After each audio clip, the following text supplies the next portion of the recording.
Matthew. What's up, man? How are you? I am fucking ready for the weekend, dude. Is that right? Yeah, man. Long week. We've been doing a bunch of rehearsals and stuff for our live stream coming up next week, and so our drummer came into town. We've just been crushing through work this week, so it's been good, man. It's all good stuff, but I'm ready to chill for a sec. Yeah, that's good. How are you, man? I'm all right. I'm doing well. I appreciate you doing this. Yeah, man. So you're in San Diego, correct? Yeah, we're in San Diego. I actually interviewed you about 3 years ago when I worked for a radio station in San Diego.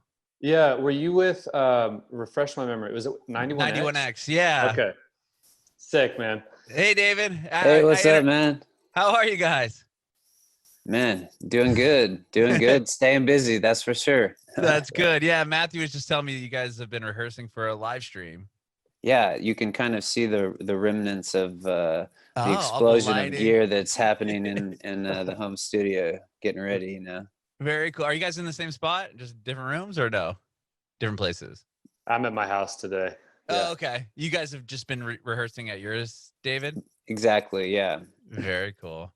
Awesome. Yeah, so our podcast is about your guys' journey in music and how you got to where you are now. And obviously, we'll talk about the new record coming out next week. Very cool. Yeah, next Friday. Awesome. So I did read that, you started the band in Austin. Are both you guys from Austin originally? Neither, actually. Oh, neither. Okay. Yeah. Where are you from, Matthew? Tell me about where you grew up. I'm originally from Colorado. I was born in Fort Collins and then raised in Colorado Springs. And I moved to Austin when I was 16-ish. My dad had lost his job at Dell. With HP. And then Dell brought him down to Austin. So Oh, nice. since then, everyone has kind of left. And I'm the only one that stayed in Austin because I just love it. It's a badass city. Yeah. Nice. Very cool. And what about you, David? Where are you originally from? Yeah, I'm originally from a city called Lake Jackson, which is south of Houston, Texas. Okay. And I came to Austin when I went to college, and it was I was in bands. It was the place to find as many like-minded musicians that I could think of versus my little small town where I grew up. So I moved here, and then that I transitioned that into producing and engineering here, which is how I ended up meeting Matthew. Originally, he was in a band looking to produce, or looking to get a record done, and I was producing and engineering, and eventually that led to us writing music together. Yeah. Wow, very cool. Matthew, how did you get into music originally? I was forced into it, is what I like to say. Is that right? Yeah, my parents had kind of set this rule for their kids. There's 5 of us, that you have to play an instrument until you're in 7th grade. And then at that point you can quit. So quit and or keep going if you want to keep going. That's a cool rule you have in your household. Well, yes and no. It was great for learning work ethic and discipline and things like that. But what I was frustrated about growing up was that my parents let all my other brothers and sisters go do sports and quit. And then when it came to me being like, hey, this is stupid, I don't want to do this anymore, they were like, sorry, bud, you're not quitting. And I was like, what? Not 7th grade yet. Yeah. So they kind of had me keep going. And I was in choirs that toured the world and things, just like, wow. Just having no idea what the effect music was going to actually be in my life. Mm-hmm. And then it wasn't until I was about 18 where I started to really focus on songwriting specifically. But I credit my parents to a lot of just me being a musician today, because they were kind of my motivating factor in continuing my musical journey. Mm-hmm. Yeah, that's Matthew's really humble way of saying he was a badass, and his parents were like, hell no, dude, you ain't quitting that. You got to keep going. You know? Right. Definitely some parental insight there for sure. Sure. Yeah.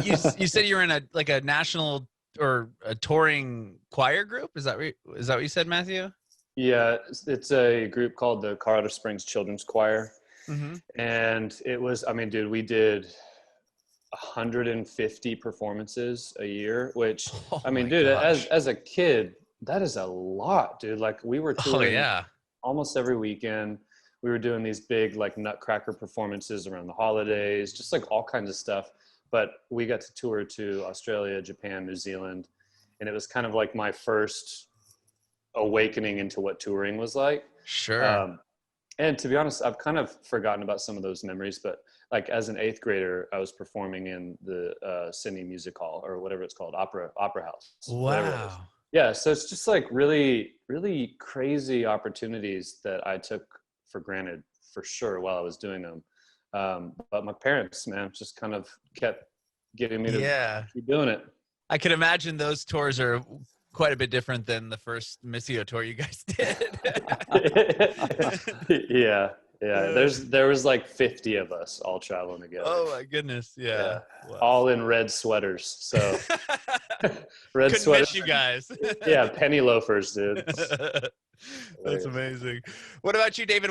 How did you get into music originally? Man, like, it's funny because this happens so often that Matthew and I end up at the same answer or place, but man, do we take a different route, because I grew up like in a family that music was not at all like my parents encouraged me to do either academics, like there was like a lot of pressure to do well in school, and then also sports, and then like there was no artists, nothing even remotely artistically in or around my family or that I was exposed to. And so I was exposed to music later, I guess. Like I found a guitar. I took actually choir when I was in 5th grade. I remember having to select a fine art and being like, which of these do I suck the least at? And I was like, I definitely suck at drawing. Can't do that. I don't want to play an instrument. And so singing was like the lowest requirement of like output for me, of like what I considered to be a distraction and uncool and all that stuff. And I ended up being in the like little select choir that went around and sang, and I loved it. And I was like, oh man. So that kind of like slowly changed my whole trajectory to where I went from being like a sports kind of person to figuring out what art was. And even in that whole thing, it was like I was very misguided. I started trying to become a guitar player and just like try to become really good at that. And then I realized upon moving to Austin that was like I had no chance of being like the best guitar player in Austin or anything like that. It's just like there's so many people. I mean, so I kind of fell into songwriting at that point. Songwriting and production, which is really like engineering and making sounds and stuff, like was which is a very odd kind of niche to fall into in the music industry, I would say. But that's what I loved. And I've found like people like Matthew and Dwight, our other songwriter who we work with.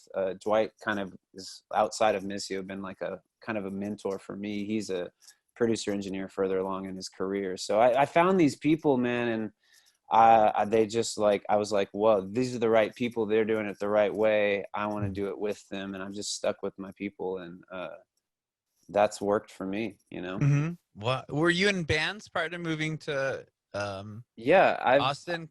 I've been in like a band ever since I was a sophomore in high school. I've always been in a band, like every day of my life. I don't think I've had like, I mean, there was a tiny window between my last band and Missio where I was like, okay, I'm finally just going to do producing and engineering. Okay.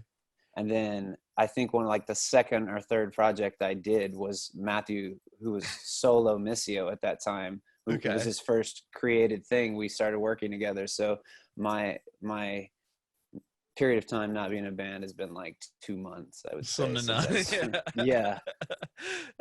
Matthew, so obviously you've been in a number of bands. What was the first band you played in? A band called Inhale the Ashes. We were That's a good name. Band. It's funny. I'll talk to artists and then they'll tell me the band name that they had when they're in high school, and I'm like, damn, that's really good. Yeah, it was just a dumb little screamo band early high school, and then I played in one more band called Homestead, which is how I met David. So that was kind of like an alternative electronic, but definitely more like alternative leaning vibe, and then that was very short lived. So So you said earlier you started writing songs around 18 years old? Yeah, oddly enough, being in rehab, I was kind of just going through all kinds of personal struggles and mental health things. And the Sure. only possible thing I could figure out for my healing was writing songs, which had never really been the case. And I was spending significant time just kind of learning how to play acoustic guitar kind of for the first time. And because I didn't really have a keyboard there, and just kind of exploring lyrical content, things like that. And then it was a couple guys that were at that program that were like, dude, you need to really focus on this because you're talented, you're good. Mm-hmm. And at the time I was just like, I don't know. I don't really care. I'm just trying to get my shit together.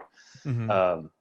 And then it just kind of progressed into what would eventually turn into Missio. So Wow. very grateful. Yeah. Very grateful for that. What was the first song that you like wrote and had done, and you're like, this is something I'm gonna really pursue? I would say the Homestead stuff was kind of my first initial writing with band vibes. So there were 4 of us, and kind of working on, okay, like there's a specific bass player, synth player, and then there's a drummer, and like they were writing their parts. It wasn't until I kind of moved past that band and was just like, hey, I'm just gonna get better at writing. I want to learn how to do audio engineering. I want to like do that. And I was working with a producer named Brad Knight at the time up in Dallas.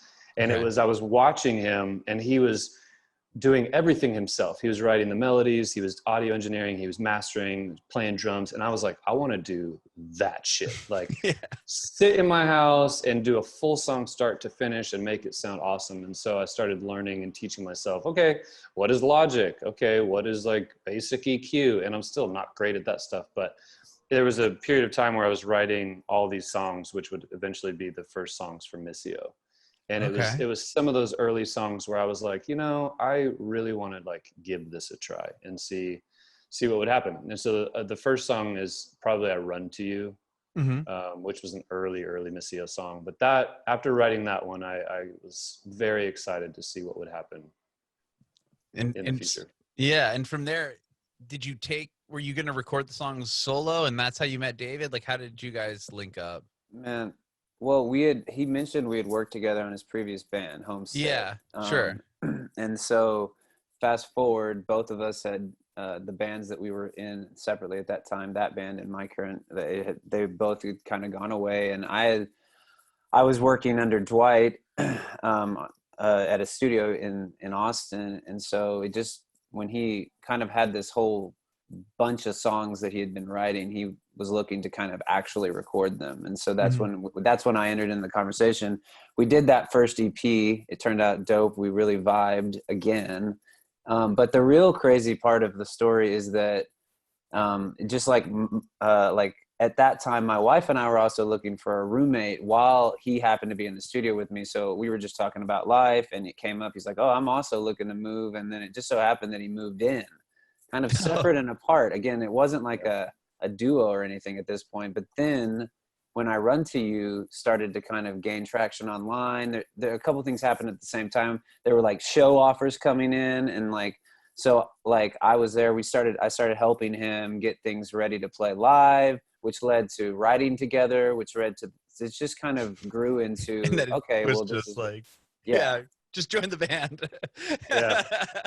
Yeah. Well, it's a testament to spending that amount of time with somebody too, because I say all the time, I don't know if it necessarily would have worked if we were just kind of, because we were kind of friends in the interim between the Homestead record and the Missio record, but like we didn't hang out that much.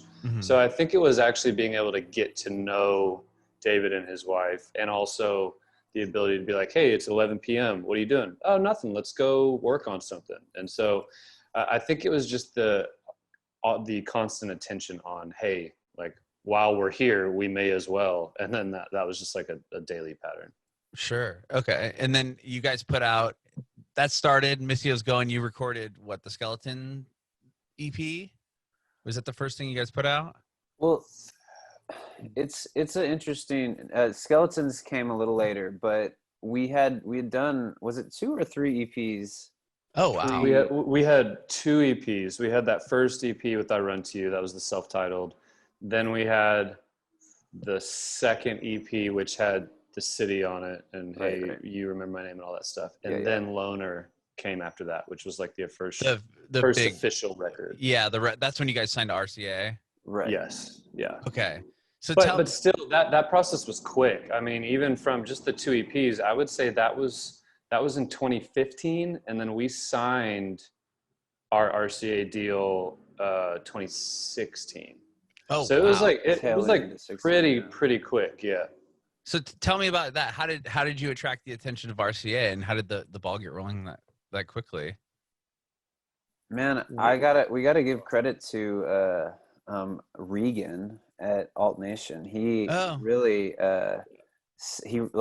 he was handed the song and started playing it, and then that crowd started responding, and this was all before anything. And so it was just kind of a cool, rare moment where an indie, like a true indie band, just had a moment to step up. And there was also things like it was right during the last election cycle, which that song, we can't take any credit for planning that. It just happened to be Middle Fingers. Oh, right. Was a really popular theme that was going down at that moment. You know what I mean? So, man, and that kind of gave us the opportunity to set things up to just kind of be able to continue to do what we do, because our goal has always been has really been centered around the process of writing the songs and making the art. And so we started planning for the next record immediately, and that's become our process and what we value and how we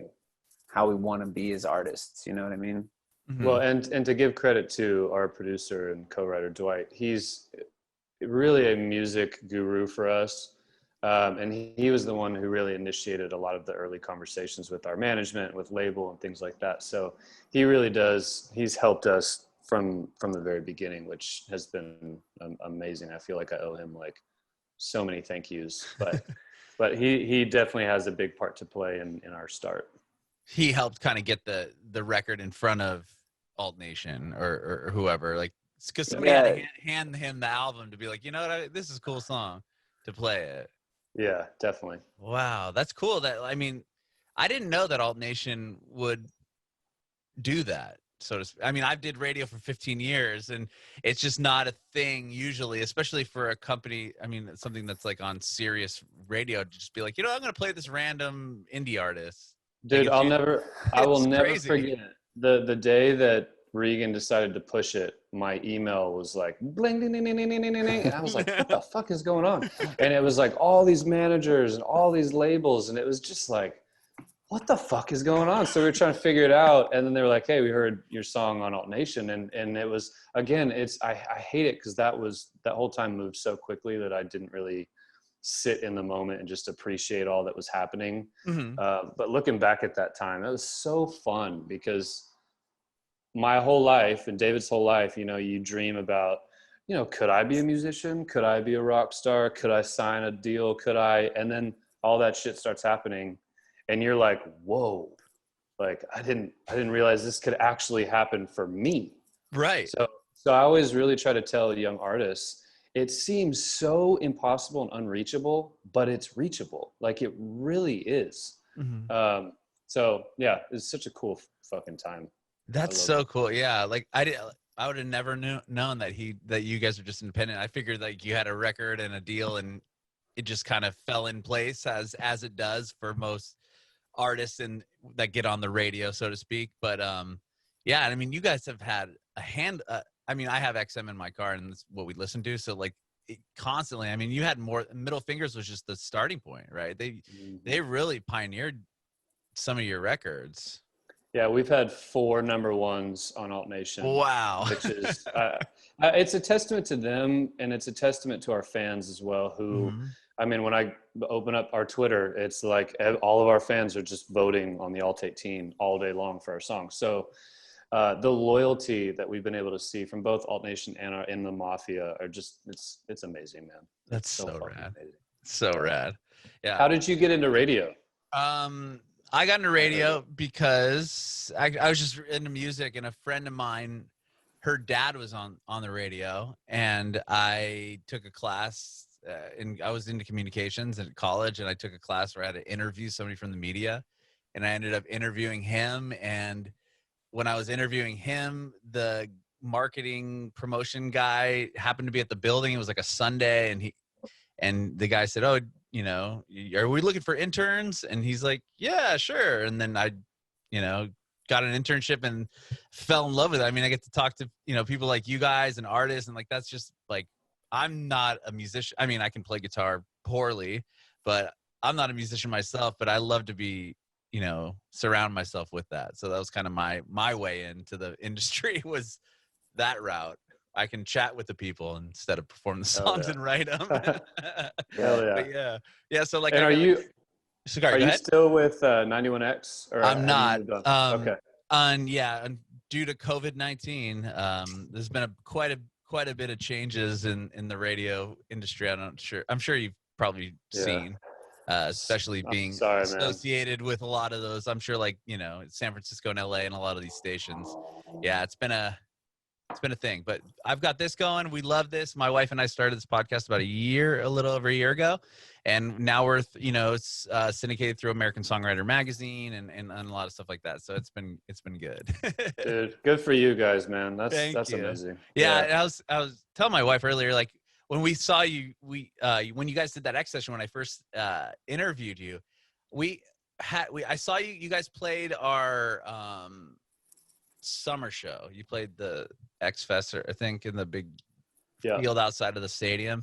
But that X session, man, your voice, I had chills. Like, it was so good. It was one of the best performances I've ever seen, especially in those X sessions. The best X session. Thanks, man. Dude, wow. Whoa, wow. Because I remember being really nervous for some reason at that specific X session, because it was in that studio. Yeah. I know exactly what it looks like. It was just like, I don't know why I was so nervous. And everybody's but everyone's like staring at you through the screen. It's like kind of weird. Yeah. But it was cool because I'd never seen like more of usually it's somebody with an acoustic guitar or a keyboard or something. But like David, like, you had this crazy like drum pad that you were using, and like, Matt, you were playing keys and just singing. But like, damn, man. Still to this day, like, I can watch that back. It's so good. It's so good. Dude, I think what we try to do as songwriters specifically is when you can take the big songs and strip them down to those versions, that they're still songs. Oh yeah. Because in electronic music specifically, it's really difficult to strip a lot of what they have going on and then it still be a song outside of just like, oh, that's a melody.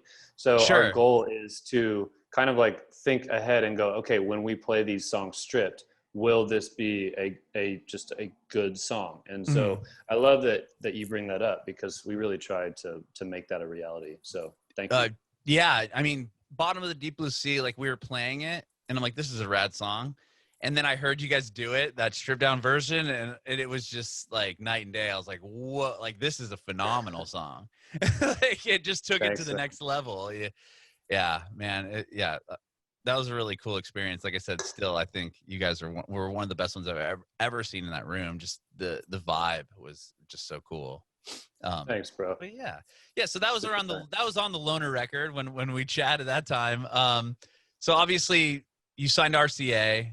Middle Fingers is a massive hit. You did a bunch. I know, being in the radio station, you guys played like the big radio shows. I'm sure. Did you do festivals and stuff around that same? Oh yeah. You might have done Coachella. Did you guys do Coachella? No, we did a lot of the big name ones like Lala, ACL. I mean, we've done a ton. So I got Auto my Rock, ACL maybe? here right Oh now. yeah. There you go. Okay, so from Loner, obviously the success is there, and then what was the next record you guys did? Was that The Darker the Weather? Yes. Okay, tell me about that record. What was like a milestone from that album? You know, with that album specifically, we were talking about it yesterday with Dwight. I See You was the big song off that record, and what's so fascinating about that story to me is that we had an entire record done minus Underground and minus I See You.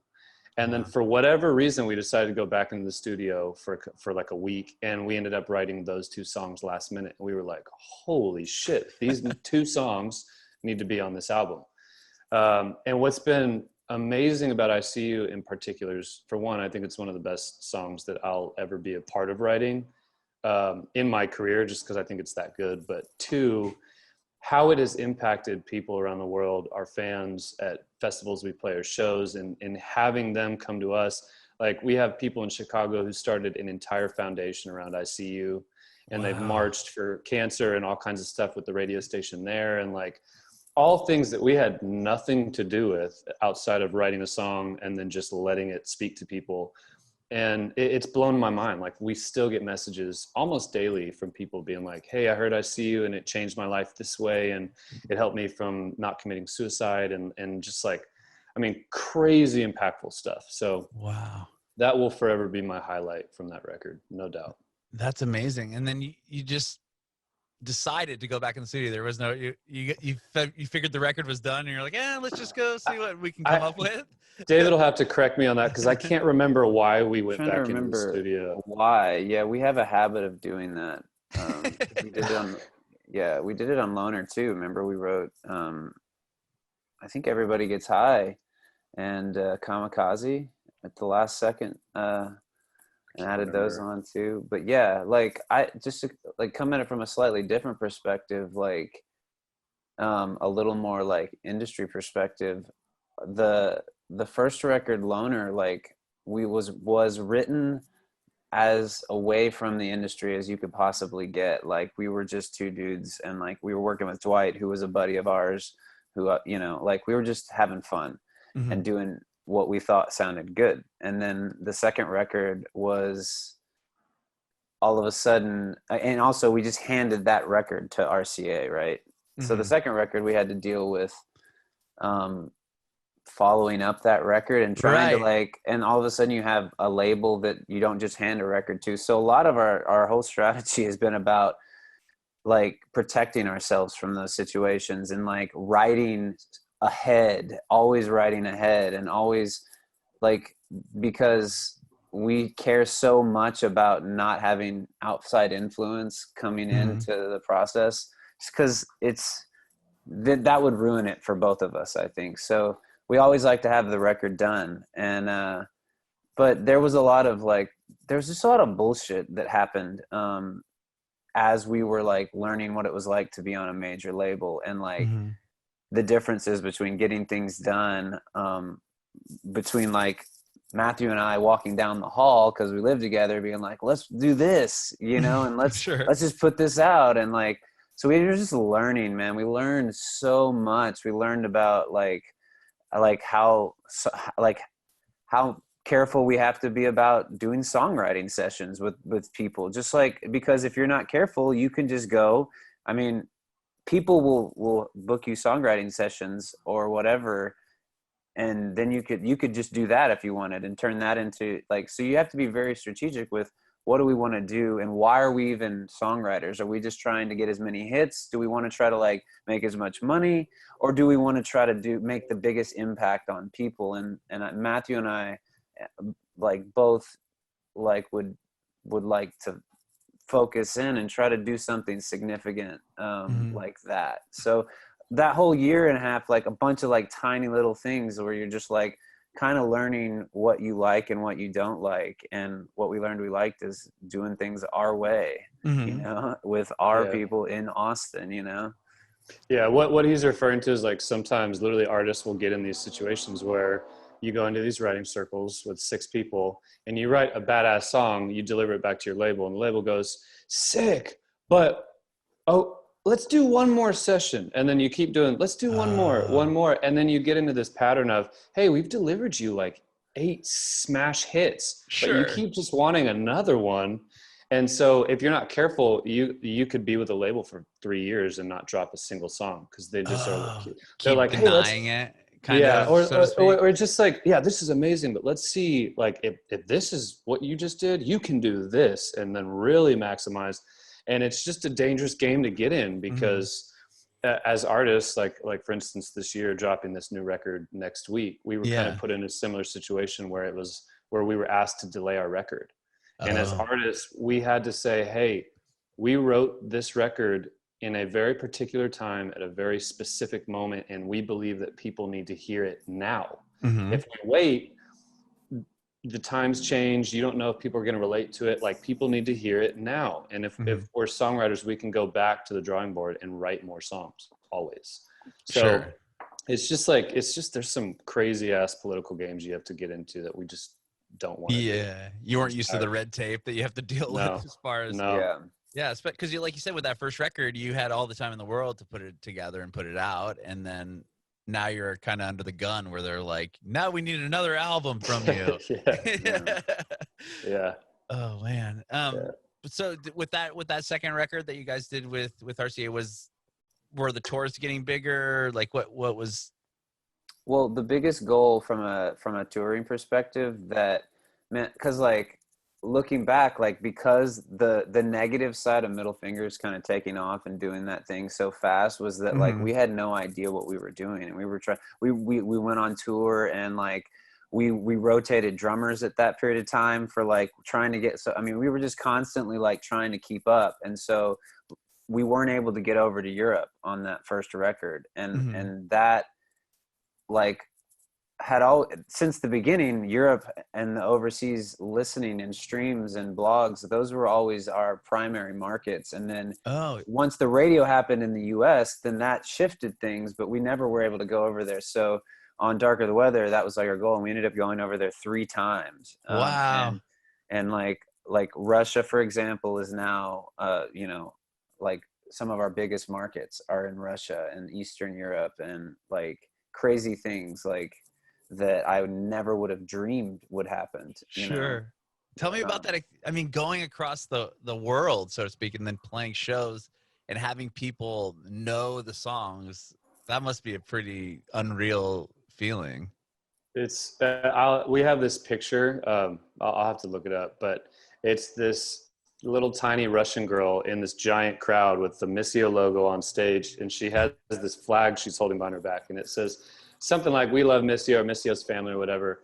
And it's just an insane visual for me to think about. Here I am, little old Matthew over here in Austin, Texas, and then there's some girl across the world in a country that we've never been who loves our music so much that she has made her own flag that she's holding up. Like, it's insane, man. That's so amazing. Yeah, Yeah. that is so amazing.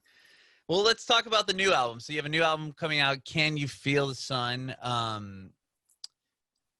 Was this record, I want to know the timeline on this album versus coronavirus. So like, had it been recorded and written prior to that happening, and how did that kind of affect the album? Yeah, so we ended up wrapping up a tour with Youngblood last year. Awesome. Around Love this him. time. How was that tour? He's so wild. I can't imagine touring with him. You know, it was pretty good. Like, the crowds were really great. The rooms were really great. I think they were learning a lot because it was one of their first tours over in the States. Okay.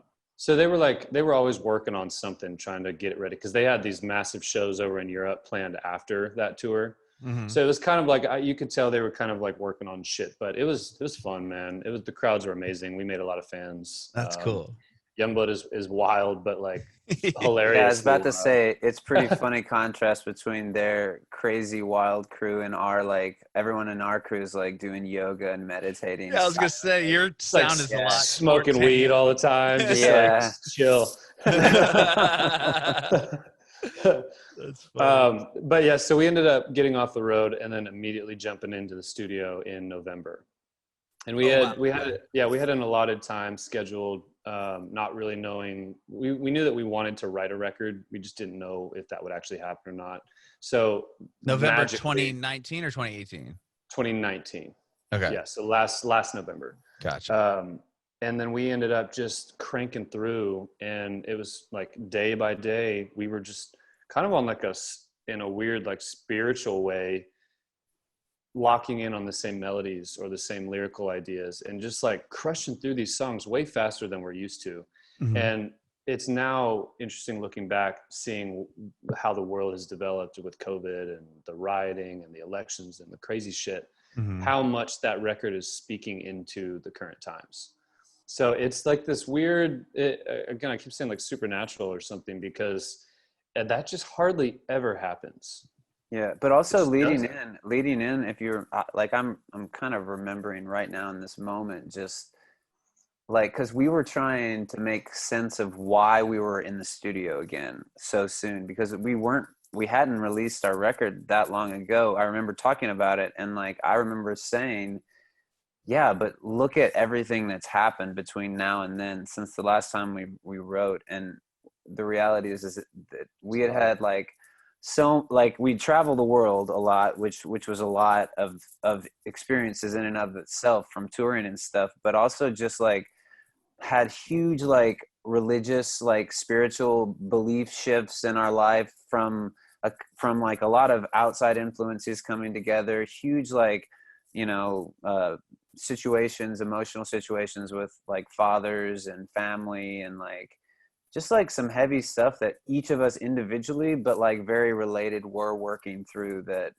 I think it all just felt so good to finally get to just like talk about a little deeper stuff too. I mean, we went a lot further lyrically on this record about just, there's some philosophical stuff, there's some spiritual stuff, just a wider spectrum of the human experience, I think, is what we're willing to explore on this. And but that's crazy though, that you didn't have, like, you had just put the record out, or not that long ago, and you just, for, you know, fate just took you to the studio. I mean, I don't think it's that surprising, to be honest, because like, again, this is something that because Matthew alluded to it, because of the like having to think through, should we delay our record or should we not? But like, for me, like the overwhelming reason that and I know Matthew as well, chose to not delay is because that would delay us getting back into the studio again, because that's what we love to do. It's like, what, like why would we do that? Like, let's do this again. And I truly mean that. Like the best,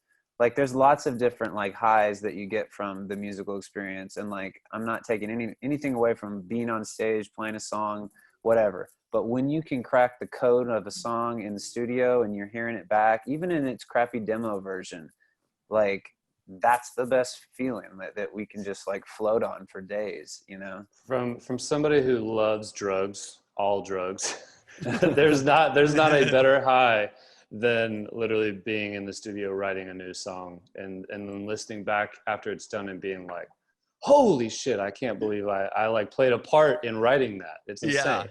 Yeah. It's an amazing feeling. That's amazing. And so the record you guys recording in November 2019, you said?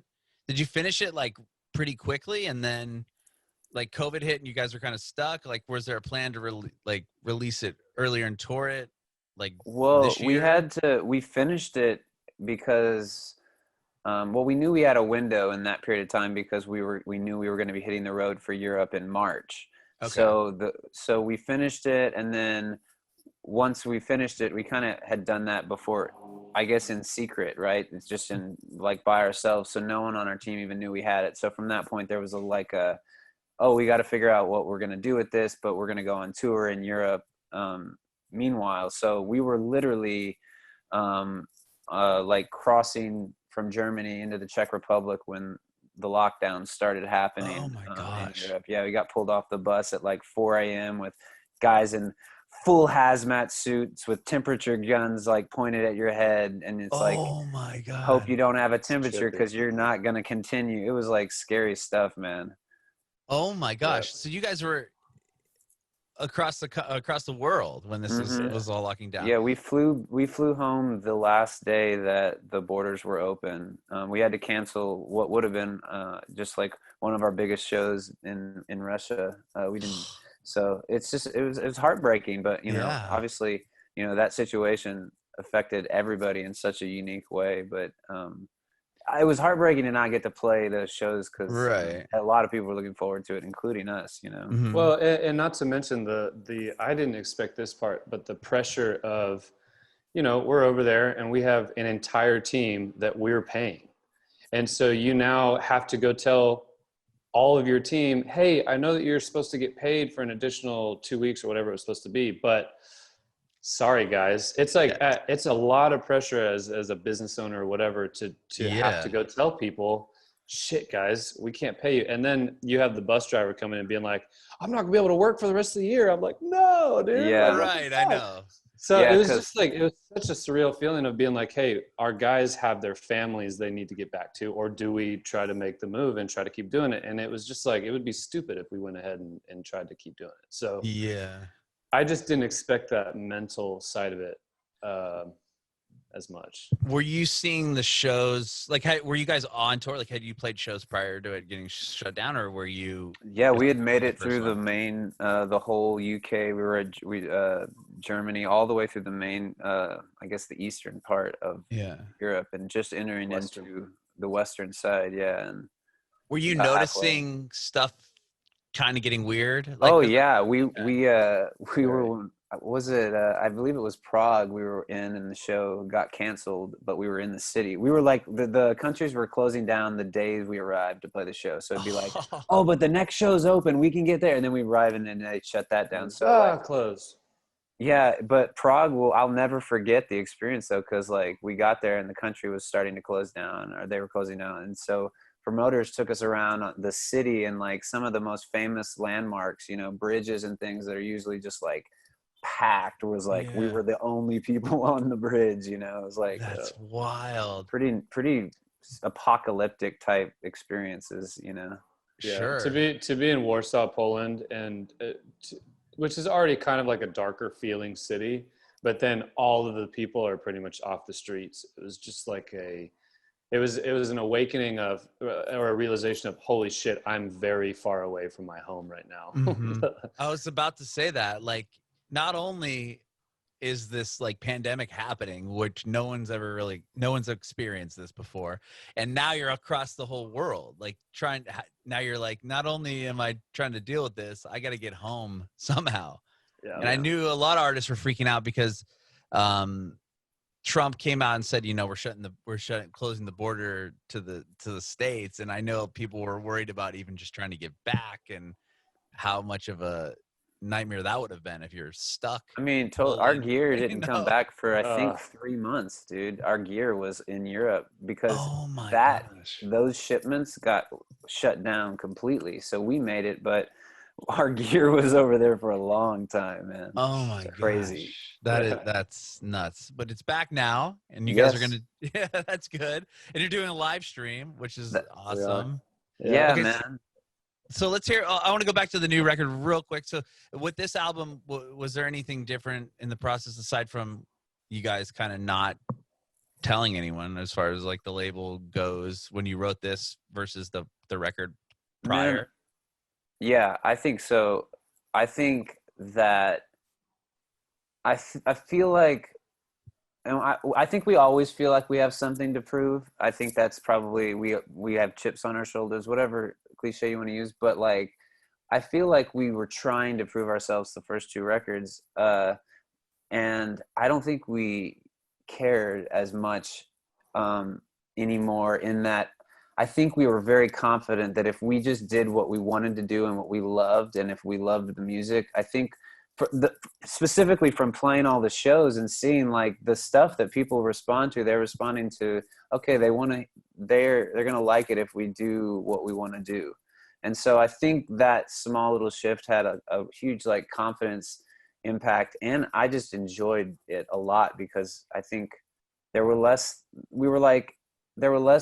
things outside of just what the art was, which was, so it was more just us having fun. And so I think it shows, man. There were less rules. Instrumentation was a little more expanded, used guitar, used bass, a little more live instruments, things like that. It's amazing. Yeah, this was the record for me where I just tend to compare myself to so many people and so many other artists. And when it comes to working in the music industry, I would continue to always be like, oh, well, we aren't growing as fast as this artist and this person and da da da da da. And on this record specifically, it was kind of my realization to say, fuck that. Because to me, if I'm here in my own city and we have our fans who love what we do and my bills are paid, like, dude, what else is better than that?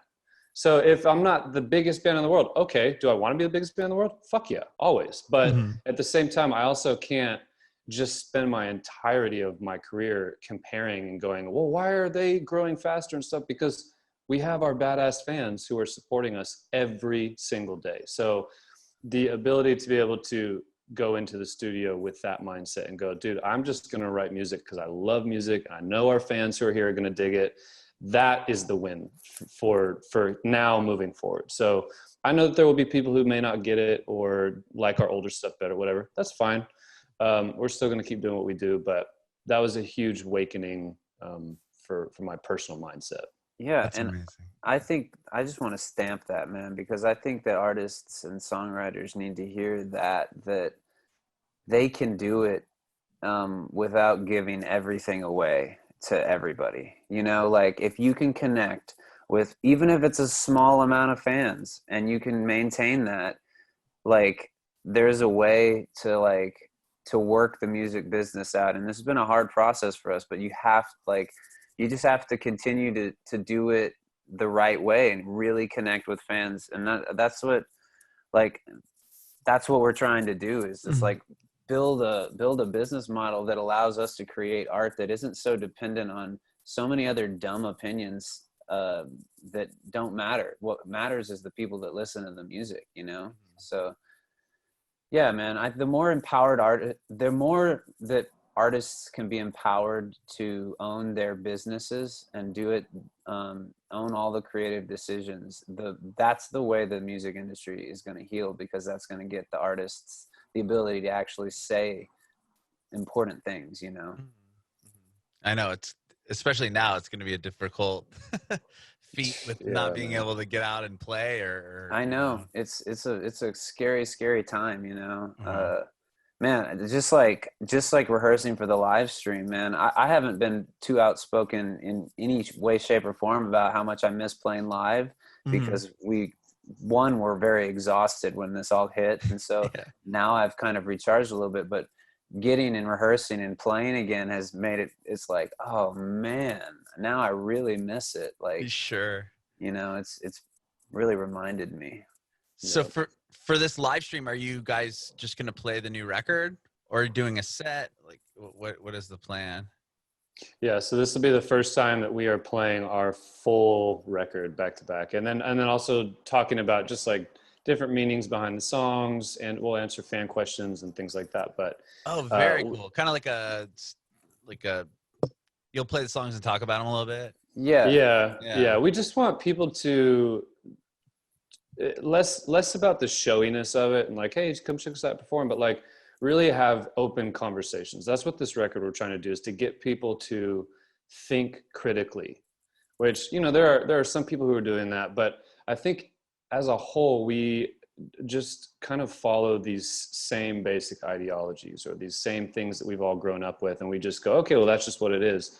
And what we're trying to do is to shed just like a little bit of light on, hey, what happens if you do go against the grain just a little bit and you decide to question, you know, how will that help you change, or how will that help you be a better person, to love better, whatever. So we want to talk about some of those things as we play, because it's those moments that really impact people. It's, you know, so we always try to make that a very important part of what we do, is the actual engagement and back and forth conversations that we get to have with our fans. I love that, because I was just going to bring that up about the engagement, because it must be hard for you guys and for fans to just be like, okay, they're playing their record, which is rad, but there's still that disconnect, because you're on the other side of the computer and they're here. But having that open forum and talking and you're giving the fans more than just, hey, we could have recorded this 2 weeks ago and we're just going to play it for you right now. You know what I mean? Well, I think it opens it up a bit. It's really kind of crazy.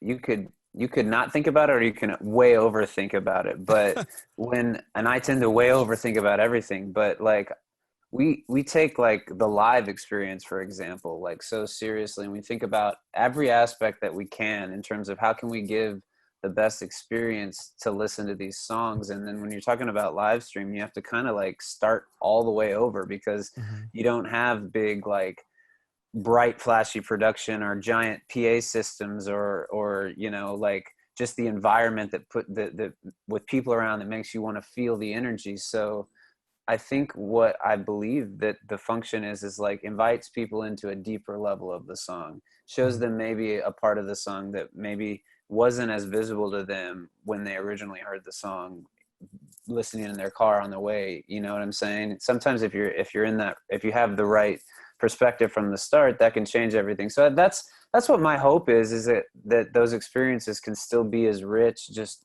different, right?